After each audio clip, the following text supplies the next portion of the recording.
कर्मों से कोई मुक्ति पा सकता है? कर्मों से मुक्ति पाना तो संभव। कॉर्पोरेट लाइफ में स्पेशली हमें टारगेट्स दिए जाते हैं।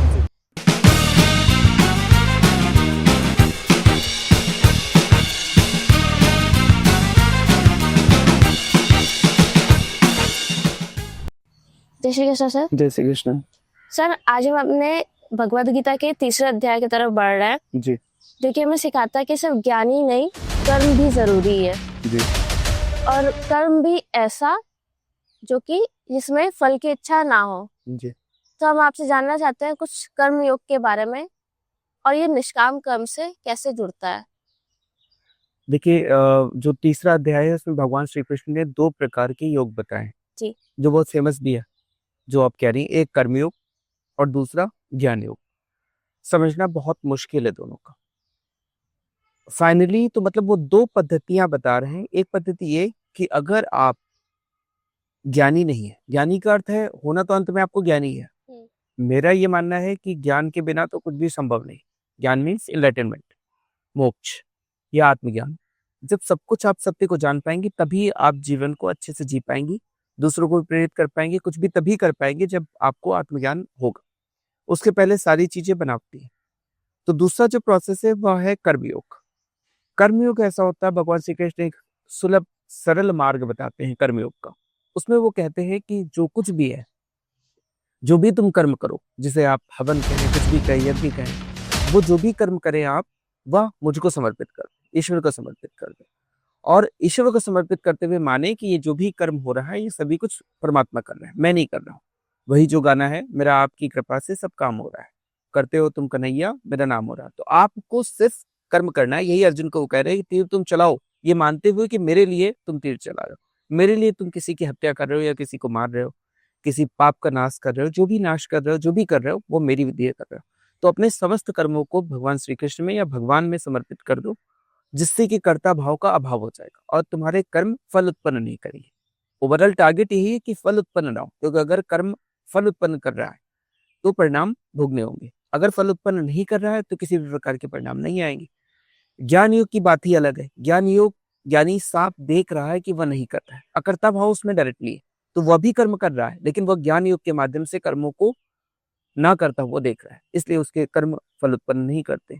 इसके अतिरिक्त जो तीसरे प्रकार के 99.999% लोग हैं, हम जितने भी लोग हम कहें, वो सारे लोग फल की आशा से वासना के सहित कर्म कर रहे होते हैं। इसीलिए उनको उसके अकॉर्डिंग, कर्म के अकॉर्डिंग उनको फल मिलता रहता है, क्योंकि जैसा आप कर्म करेंगे, कर्म फल सिद्धांत कहता है, वैसा ही आपको फल मिलता जाएगा। तो तो हम वैसे कैसे कर्म करें कि हम फल की इच्छा ना रहे? जैसे हम हमेशा अपने पॉडकास्ट में यूथ जी को लेके जरूर आते हैं, यूथ जी के लिए कुछ ना कुछ। तो आज की लाइफ में, कॉर्पोरेट जी लाइफ में स्पेशली, हमें टारगेट्स दिए जाते हैं जी कि आपको ये करना है, आपको जी ये अचीवमेंट होएगा, इस जी तरीके से होएगा। तो कैसे, मतलब वो करते ही उसी उसमें जी। है। बहुत अच्छा प्रश्न है। अब देखिए, सारी की सारी समस्याएं जो हमारी यूथ की हैं वो इसी वजह से, क्योंकि डे बाई डे संचार क्रांति के बाद हमारे टारगेट्स बहुत ज्यादा बढ़ गए हैं। और टारगेट्स कैसे चेंज किए जा रहे हैं? कम से कम 100-150 व्हाट्सएप ग्रुप्स हैं जिन पे टारगेट्स डेली चेंज किए जा रहे हैं। हर ये 10 जो मिनट में। कंपटीशन है आज का, वो जी हमारा इच्छा से ही बन रहा है, तो बिना जी इच्छा के कंपटीशन हो ही नहीं सकता। जी। तो वो कंपटीशन बहुत ज्यादा बढ़ गया है, ये आपने देखा राइट। होगा। मतलब 94 के पहले एक अभी भी गांव की जिंदगी थोड़ी सी आसान है, थोड़ी सी। बट जैसे ही हम लोग एनसीआर में आते हैं, बेंगलोर जाइए, आप मुंबई जाइए, अब तो लगभग सभी जगह हब्स हो गए एमएनसीज के। व्हाट्सएप पे इतनी जबरदस्त चेंजिंग है, तो टारगेट्स बहुत तेज हो गए। इतने नए नए आयाम खुल गए हैं बिजनेसेस के कि लोग चारों तरफ परेशान घूम रहे हैं। और टारगेट्स बहुत ज्यादा है। लोग रात में भी काम कर रहे हैं, दिन में भी काम कर रहे हैं, लगातार काम कर रहे हैं। चाहे वो शेयर मार्केट हो, चाहे कोई भी बिजनेस हो, आपका लगातार काम कर रहे हैं। तो टारगेट्स बहुत ज्यादा है। अब ओवरऑल इससे होता क्या है कि आप वो टारगेट्स तो आप कभी भी अचीव नहीं कर सकते, क्योंकि टारगेट्स तो हमेशा आप देख रहे हैं, गवर्नमेंट की पॉलिसी, सभी जगह पॉलिसी कि 100% इस बार आपने अचीव किया, नेक्स्ट ईयर 110% होगा। तो उसका कोई नहीं, 110% का 120, 130, तो लगातार वो बढ़ रहे हैं। तो सारे टारगेट्स तो हम अपनी लाइफ के अचीव नहीं कर सकते। तो इन्हीं टारगेट्स को चेंज करते करते लाइफ चली जाती रहती है, लोग डिप्रेशन में आते हैं, मोस्टली यूथ, क्योंकि टारगेट्स एमएनसीज में और सभी जगह जॉब्स में बहुत तेजी से बढ़े। तो अगर आप लगातार आप सोच रहे हो मैं ये अचीव करके ये बन जाऊंगा, इस पोस्ट पे पहुंच जाऊंगा, ये मुझे लीडर बन जाऊंगा, ये बन जाऊंगा, वो बन जाऊंगा, मैनेजर बन जाऊंगा, बट डे बाई डे आप देखते हैं कि आप हेल्थ डिटोरिएट हो रही है, टेंशन बढ़ रहा है, डिप्रेशन बढ़ रहा है, जिसकी वजह से वो लोग ड्रिंक करना स्टार्ट कर देते हैं। तो यहाँ पर बहुत ज़्यादा समझने की आवश्यकता है। उनके लिए ये जो आपका चैप्टर है ये बहुत इंपॉर्टेंट है कि आप इतना अटैच होकर के कर्म ना करें। आप ये टारगेट्स ठीक है, टारगेट्स आपको अचीव होने हैं, अचीव करें या ना करें, वो बहुत इंपॉर्टेंट नहीं है आपकी लाइफ में। जैसे बचपन से हम लोग देखते हैं, कई बार मैंने एग्जाम्पल दिया, जब फर्स्ट सेकंड क्लास में, फिफ्थ क्लास में आपको याद होगा, 1 नंबर कम आता था नॉर्मल टेस्ट में, तो हम लोग उसकी चेजिंग स्टार्ट कर देते थे कि टीचर से बात करते थे कि 1 नंबर देखिए मैंने यहाँ पे किया, 1 नंबर मिल जाए। और उस दिन बड़े खुश, अगर मिल जाता था वो नंबर तो लगता था बड़ा खुश हो जाते। अगर 1 नंबर कम हो जाता था किसी से तो लगता था बड़ा दुख होता था, पूरा दिन अवसाद में जाता था, डिप्रेशन में जाता। बच्चे की स्थिति, आज की स्थिति में देखिए वो किसी काम का है वो 1 नंबर नहीं।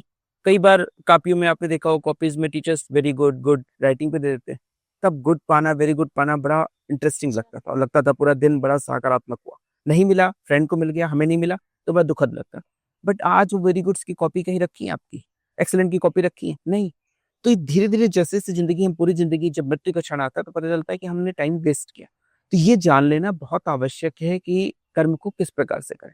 नहीं समझेंगे, इसीलिए इतनी समस्या बढ़ रही।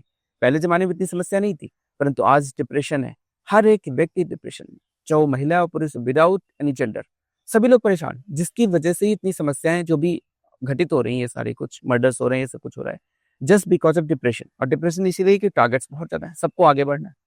तो ये कर्म अकर्म को समझना बहुत महत्वपूर्ण है और गीता सदैव आपको गाइड करेगी। अगर दिन में एक पाठ भी कर ले कोई व्यक्ति और सही तरीके से गीता को समझे तो डेफिनेटली उसका डिप्रेशन दूर होगा और वो सही तरीके से काम कर पाएगा।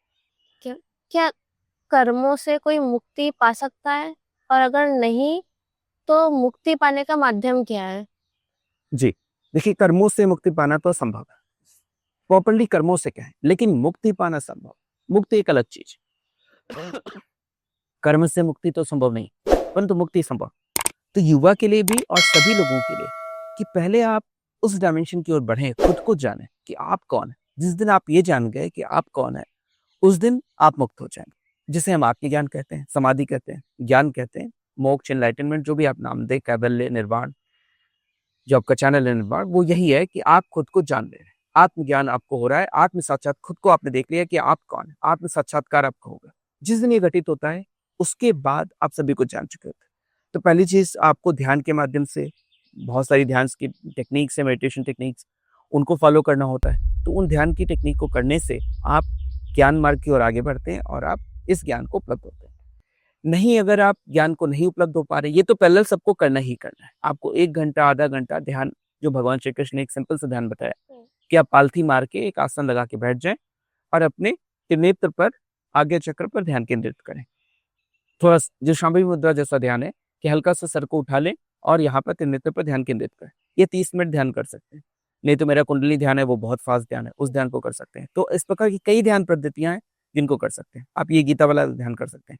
तो नंबर 1 तो ये कि सभी को 30 से 40 मिनट प्रतिदिन समय निकाल के, इतना समय हम सभी के पास होता है और इससे फायदा ये होता है कि आपकी नींद की जो रिक्वायरमेंट होती है वो भी कम हो जाती है। अगर आप 30 मिनट ध्यान कर लेते हैं तो आपका 2-2.5 घंटे नींद की रिक्वायरमेंट कम हो जाती है। तो ये भी हम लोग प्लान कर सकते हैं। ये सभी को करना चाहिए ध्यान, प्रातःकाल उठ करके ध्यान कर लें।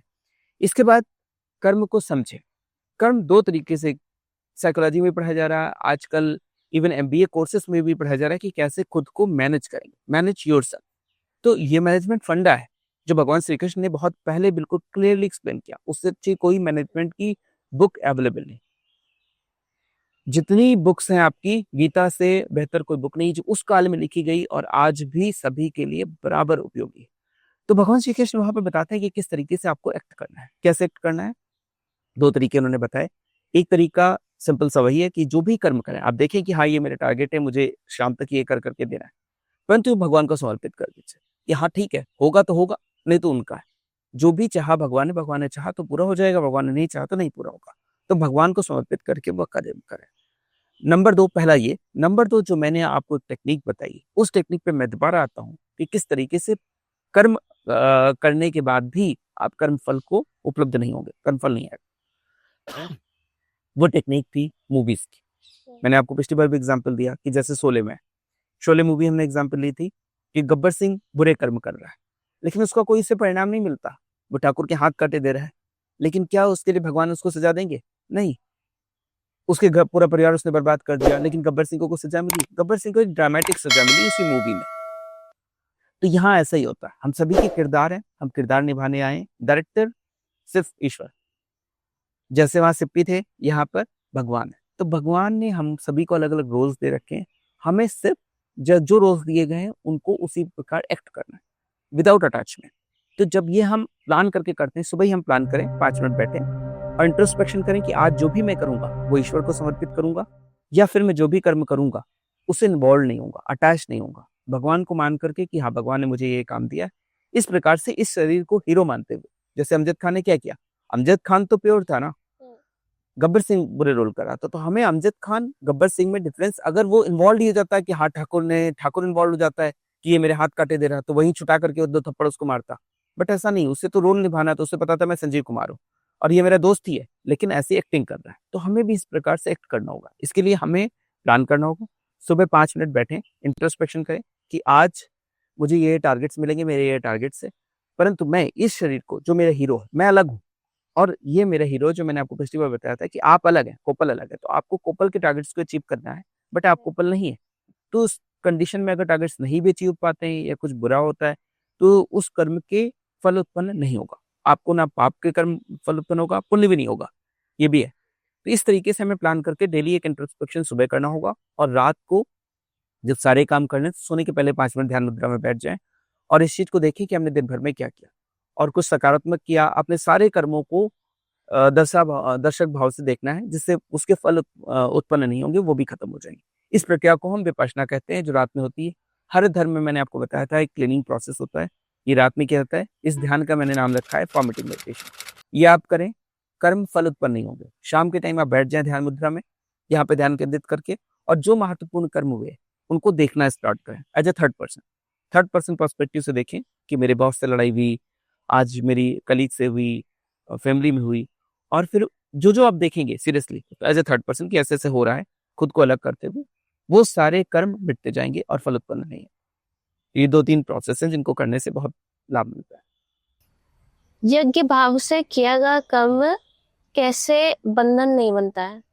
यज्ञ भाव से, देखिए इसमें भगवान श्री कृष्ण ने ये एक माध्यम बताया, वही जो मैंने आपको पहले बताया, वो इसे यज्ञ कह रहे हैं, हवन कह रहे हैं। यज्ञ का वो अर्थ नहीं कि आप यज्ञ कर रहे हैं, यज्ञ में भी ऐसा हो रहा है, हम आहुतियां डालना है ईश्वर के लिए, कि ये आहुति डाली हमने ईश्वर के लिए, इस तरीके से वो प्रतीकात्मक तौर पे कह रहे हैं। वो उस यज्ञ को करने के लिए नहीं कह रहे हैं, वो प्रतीकात्मक तौर पे कह रहे हैं कि आप यज्ञ के तरीके से करो। जैसे हम आहुतियां डालते हैं, उसी तरीके से आप आहुतियां डाली इसमें, कि आपने टारगेट्स दिए कि मुझे आज, जैसे आपने लिया कि मुझे पॉडकास्ट बनाना है, ऐसे ऐसे तैयारियां करनी, वो आपने तैयारियां कर ली। अब आपने मान लिया कि ईश्वर के लिए मैं ये यज्ञ करने जा रही हूँ, ये पॉडकास्ट करने जा रही हूँ, ईश्वर के लिए, अपने लिए नहीं, ईश्वर के लिए। ईश्वर ने मुझे टारगेट दिया तो मैं करने जा रही हूँ, तो वो आहुति की टाइप में माने, उनको समर्पित करते हुए वो एक आहुति दे। वो सक्सेसफुल हो या ना हो, उसकी जिम्मेदारी ईश्वर की। अच्छे कर्मों की आहुति देते रहे, अच्छे बुरे जो भी है, आप सभी कर्मों की आपको आहुति देनी, तभी फल उत्पन्न नहीं हो, सिर्फ ईश्वर को। जी, क्योंकि अच्छे कर्म में बिल्कुल गीता को बहुत मिस इंटरप्रेट किया था, अच्छे बुरे कर्म जैसा कुछ नहीं होता। बहुत हार्श रियलिटी है ये कहना, सोसाइटी पे इस पर बुरा इम्पैक्ट पड़ता है, परंतु कोई भी अच्छे बुरे कर्म जैसा कुछ नहीं होता। आपको गीता कर्म से बाहर कर दे। गीता कोट करके आपने देखा होगा, लोगों ने कहा गीता में भगवान श्री कृष्ण ऐसा कहते हैं, ऐसा मीन्स हम जज नहीं कर सकते क्या अच्छा है क्या बुरा है, बिल्कुल जज नहीं कर सकते। किसी के लिए कोई चीज अच्छी हो सकती है, दूसरे के लिए बुरी हो सकती है। आप देख रहे हैं सोसाइटी में ऐसा ही हो रहा है, कोई कह रहा है आपके लिए लगता होगा जो चीज अच्छी है, दूसरे के लिए बुरी होगी। आप हो सकता है आप बहुत लेट हो रही, आप ट्रैफिक में फंसी हुई, बहुत लेट हो रही, आप ओवरटेक करके किसी को जाना चाहती, परंतु वो अगले बंदे को बुरा लगेगा। या ट्रैफिक सिग्नल को आप लग रहा है कि ट्रैफिक क्यों, पर ट्रैफिक टोटल सोसाइटी के लिए, आपके लिए लग रहा है कि बहुत जाम लग रहा है, कि आपका टाइम बर्बाद हो रहा है, डेफिनेटली हो रहा है, परंतु वो ओवरऑल सोसाइटी के लिए बहुत अच्छा है। तो जो आपके लिए अच्छा है वो कुछ जरूरी नहीं पूरी सोसाइटी के लिए अच्छा। तो क्या अच्छा बुरा है, उसके पैमाने बहुत अलग अलग। तो हमें better good for the society वो हम सेलेक्ट करते हैं, उन चीजों को करते हैं। ट्रैफिक जाम से आपको पता है कि डिफरेंटली सबको ट्रैफिक सिग्नल से नुकसान है, तो क्या एक ही लाइन को चलने दिया जाए? नहीं, दूसरी लाइन को भी हमें चलाना है, इसलिए हमें सोसाइटी को देखना पड़ता है। कर्तव्य और इच्छा से किया गया कर्म, इन दोनों में श्रेष्ठ क्या होता है? देखिए, कर्तव्य और इच्छा से, अगर हम इच्छा से कोई कर्म कर रहे हैं कि हाँ आपने टारगेट रखा, फर्क है, उसमें परिणाम उत्पन्न होंगे। अगर हम इच्छा से करेंगे, वासना से करेंगे, जिसे ओपनली मैं कहूँ तो वासना रहित कर्म, वासना सहित कर्म।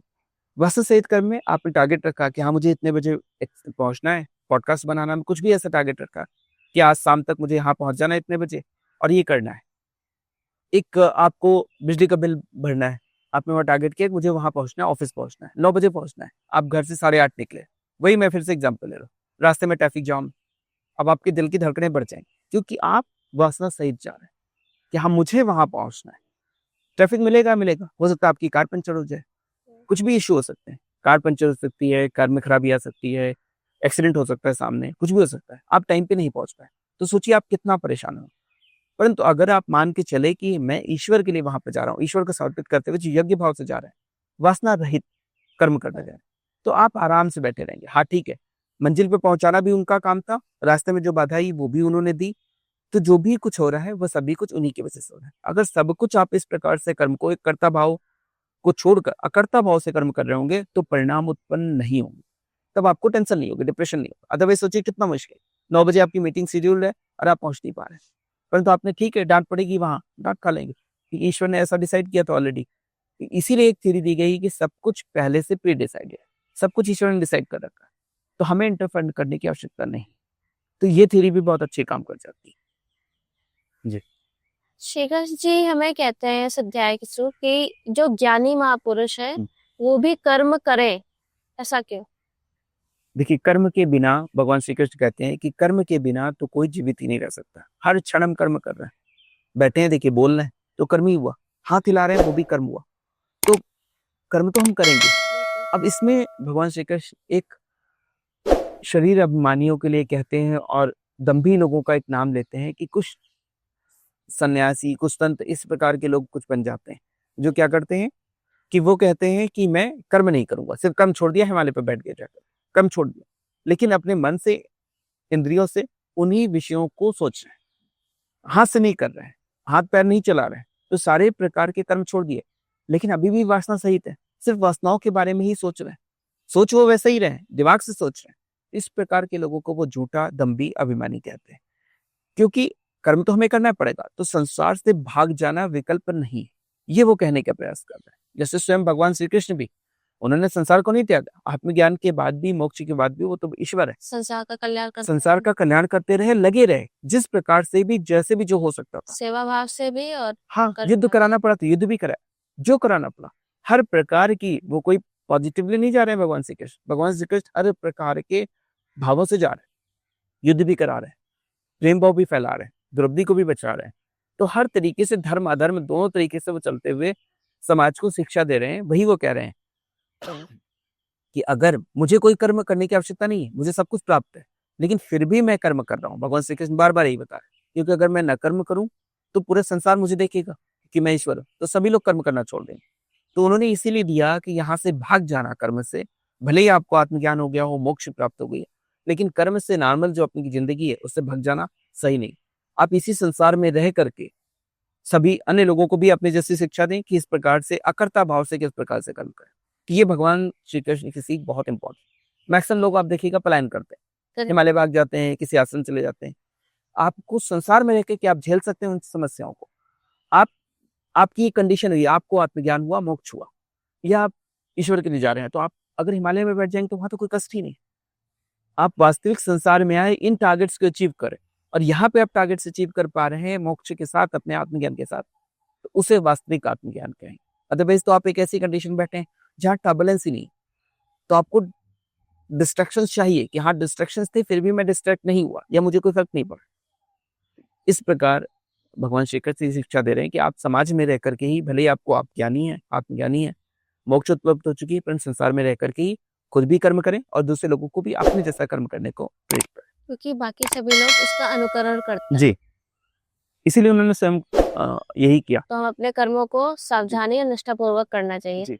कर्म से भागना पाप क्यों है? कर्म से भागने के लिए इसीलिए भगवान श्री कृष्ण ने बोला कि आप भागेंगे तो पाप, इसीलिए उन्होंने बोला कि आपकी कुछ जिम्मेदारी है। अब मैं इसमें बहुत ज्यादा कमेंट नहीं करूंगा, क्योंकि से आप, आपके माता पिता है, आपका परिवार भी हो सकता है। अब इसमें हर जगह एक फिट फ्रेम नहीं बैठता, परंतु फिर भी भगवान श्री कृष्ण यही कह रहे हैं कि आपका एक परिवार है, अगर आपने अपने माता पिता को छोड़ के, बहुत सारे लोग चले जाते हैं, वो सन्यासी बन गए, तो इस प्रकार की चीज़ों के लिए वो बोल रहे हैं कि आपकी जो जिम्मेदारियां हैं उन्हें आपको पूरा करना ही होगा। अगर आप उनको पूरा करते हैं, कर्म से भागना, तो वह एक पाप है, इसीलिए वो सिर्फ पाप की संज्ञा दे रहे हैं। अदरवाइज हर फ्रेम में हर व्यक्ति की अलग अलग कंडीशन होती है, कोई कुछ भी कर सकता है, पर फिर भी वो प्रेरित कर रहे हैं कि आप वापस लौट आएं। ठीक है, आपको आत्मज्ञान प्राप्त करना है, आत्मज्ञान आप प्राप्त करें, क्योंकि सबसे पहला हमारा उद्देश्य जीवन का वही है, खुद को जानना। उसके अतिरिक्त कोई उद्देश्य नहीं। उसके बाद उद्देश्य आप कुछ भी बना सकते हैं, परंतु सबसे पहला जीवन का उद्देश्य है खुद को जानना, आत्मज्ञान या मोक्ष या ईश्वर को जानना। उसके बाद वो कहते हैं अपनी नैतिक जिम्मेदारियों को, जो पारिवारिक जिम्मेदारियां, उनको भी पूरा कर। बहुत से लोग परिवार को अधर्म में छोड़ करके बिल्कुल हिमालय चले गए, संसार का ध्यान ही नहीं, तो वैसा नहीं करना है, यह वो कह रहे हैं, अन्यथा वो पाप के भागी होते हैं। क्या सभी कर्मों को यज्ञ भाव से करना संभव है? जी हाँ, इसके दो प्रकार हैं। मैंने पहले ही आपको बताया, दो चीजें संभव। पहली चीज तो आपको सच में आत्मज्ञान को उपलब्ध होना। जब आप सच में आत्मज्ञान को उपलब्ध होंगे, तो उसके बाद तो कर्म स्वतः होते रहते, अकर्ता भाव से मुझे मोक्ष मिल गई, मुझे ज्ञान मिल गया, तो मैं कर्मों को होते हुए देख रहा हूँ। यह शरीर कर्म कर रहा है, मैं अलग इसे देख रहा हूँ। ये पाप भी कर रहा है तो भी देख रहा हूँ, यह पुण्य भी कर रहा है तो भी देख रहा हूँ। ये कुछ भी कर सकता है, परंतु मैं कुछ भी नहीं कर रहा। मैं सदैव तटस्थ भाव से इसे करता हुआ देखता हूँ। बुरे कर्मों के लिए इसे सजा मिलेगी, अच्छे कर्मों के लिए इसे रिवार्ड मिल सकते हैं, पर जो भी मिलेगा वो इस शरीर को मिलेगा, मुझे उससे कोई फर्क नहीं पड़ेगा। अगर आप यज्ञ भाव से ईश्वर को समर्पित करते, तो ये तरीका तो हुआ कि ज्ञान के बाद। परंतु अगर ज्ञान नहीं प्राप्त हुआ है, तो आपको प्लान करना होगा। जैसे मैंने बोला कि सुबह 5 मिनट प्लान कर लें, रात में प्लान कर लें। उस तरीके से कर्म करेंगे तो कर्म ईश्वर को समर्पित करते हुए यज्ञ भाव से करें, फल उत्पन्न नहीं।